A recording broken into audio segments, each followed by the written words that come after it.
So today I'm going to be doing my 2024 garden wrap up. Today is October 7th, 2024, and I'm pretty much done for the year.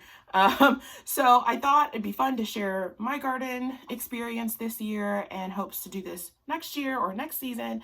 And then I'd love to hear about yours and any input you have or questions, feel free to leave them below. The first thing to note that was important this year is I was in Dallas, Texas for the first half of the year. I moved back to St. Louis, Missouri in about April. So normally I start my seeds earlier in the year, February, sometimes January, and then I'll transplant them out.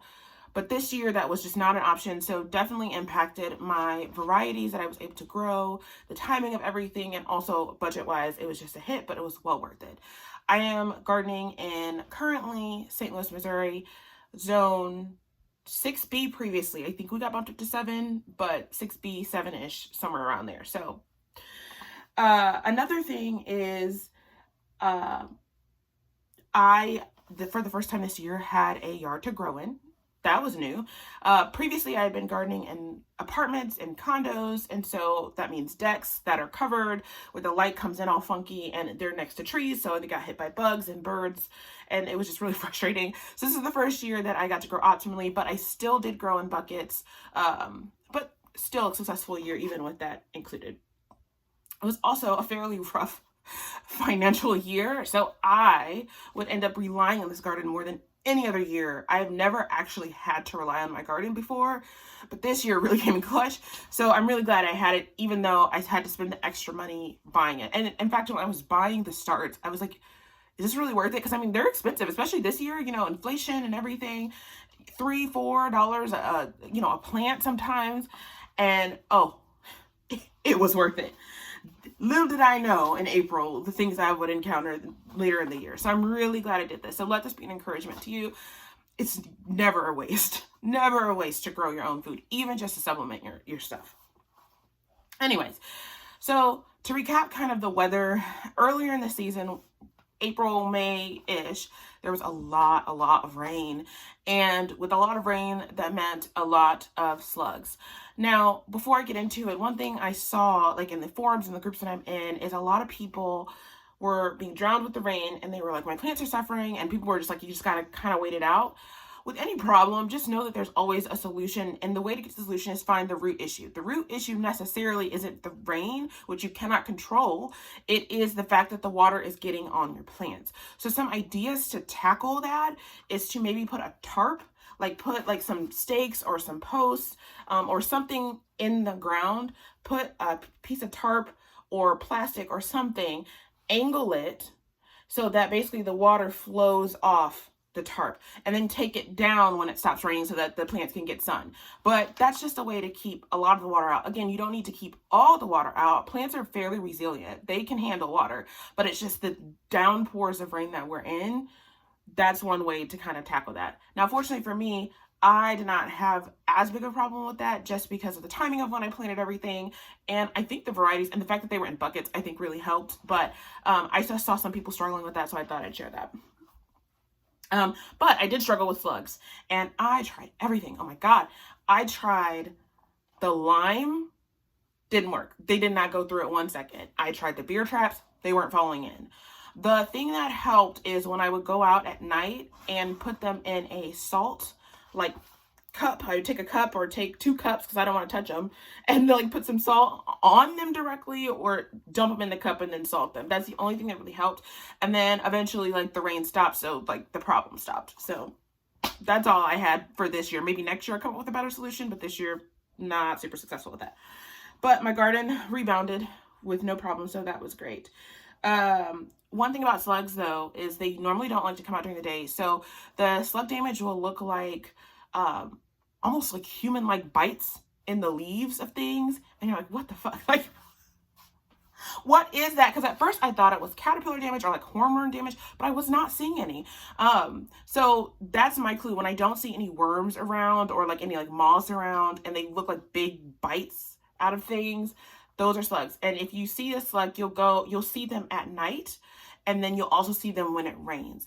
What also helped too is removing buckets straight from the ground and leveling them up from the ground. I forgot about that. So I put Some of them had just natural inclination, elevation, but others like putting pallets or just anything that could keep them off the ground, off the grass was helpful.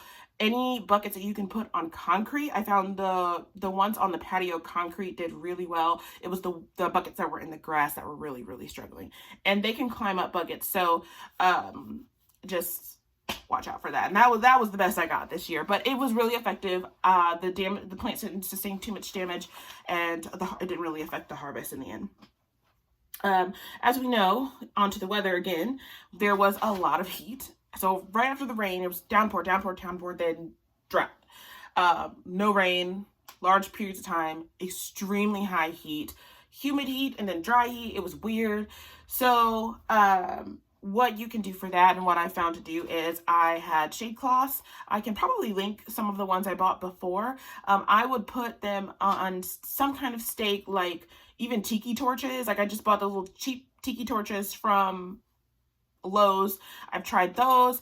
I've also, like, since I had like tomatoes and vining plants, I would put stakes in the buckets that they're going to vine up anyway, or use the tomato cages. And I just got this really big tomato cages from Menards, and then I would just strategically put the shade cloth over, so that way I didn't have to have a stake, if that makes sense.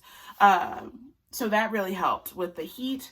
And then I just had to water twice a day, sometimes in the morning and at night, sometimes just throughout the day, and then again at night.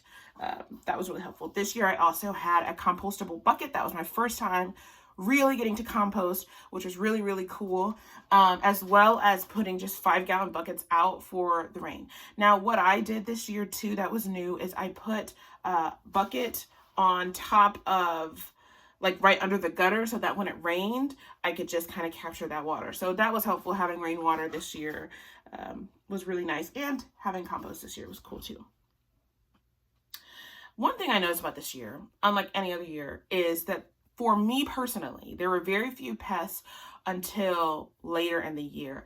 Now, I think that contributed to a few factors. One, that I've never actually gardened this space before, so I think it was just it took a while for the bugs to find me. Two, where I am right now, there's not a lot of trees, so I think that also was it.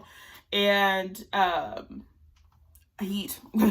So, and plus I got such a good start, and I find that a lot of bugs like tender plants. They will take the adult plants, but they like really tender young plants. So the fact that I had strong, healthy plants, I think helped sustain any little bites or damages, because they don't want that.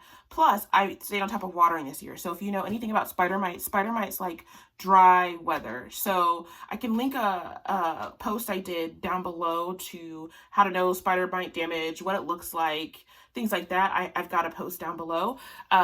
But this year I stayed on top of watering, so I really didn't deal with that. I stayed on top of checking on my plants twice a day, in the morning and at night, just because I really love gardening. And it was the easiest it's ever been to garden for me this year. So I was really excited this garden year. So that allowed me to stay on top of pests, and on top of dead leaves, and on top of anything that would draw pests out. So I think that was interesting. But when I did get pests, I got those dang on squash bugs.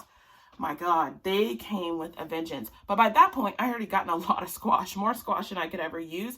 So it was just no sense in fighting with them. I just ripped out the plant, because I was like, we're getting buckets and buckets of squash. It's fine. This was the first year I was able to successfully grow a lot of tomatoes. One thing I learned too was that sun sugar tomatoes, the little yellow cherry tomatoes, they do so well in the heat, and they do so well in the drought, because there was a point where I was unable to keep up with the watering. And without a lot of water, they thrived. I mean, they grew over so many buckets. by the time I took it down, I had 3 trash bags full of the plant. Like, it was just too much. So that's something to know if you want to grow tomatoes. I grew a lot of cucumbers. Well, not a lot, but a reasonable amount. And I tried lemon cucumbers this year. They're just little yellow cucumbers. My family had a hard time taking them in, because though I'm very adventurous, they were not used to cucumbers looking a certain way. It's weird. I don't know. So they weren't as happy to see those. But I, grew them. My bell peppers definitely struggled. I think a lot of it was the heat, and the watering. So by the time I got the shade cloth on them, they were kind of a goner. So I got 1 or 2 out of them, but not very much. I did grow eggplant this year, and so for the first time this year, I made baba ganoush, which is so good. I can link a recipe. I haven't made my own video with that yet. I plan on using this channel to create like recipes and stuff like that, but for now I'm just kind of in a limited space. But Jess from Roots and Refuge Farm, or Farmer's Table is the channel that it's on. She makes a similar one, and it was really filling. It was really delicious. So something I think I'll try and play with the recipe next time. One thing I want to try putting on there is like pomegranate seeds and maybe pomegranate molasses. I think that'd be really good. Another thing, a win from my family. So I am the weird one in my family. I'm the one that loves to garden. I'm the one that loves to homestead. I'm the one who loves to cook from scratch. So my family is not very adventurous. So anytime I can find something that they really, really love, I'm really happy about it. And one of those things this year was sauteed squash. Now I used, I think summer crookneck squash was the variety, but it was a yellow crookneck squash.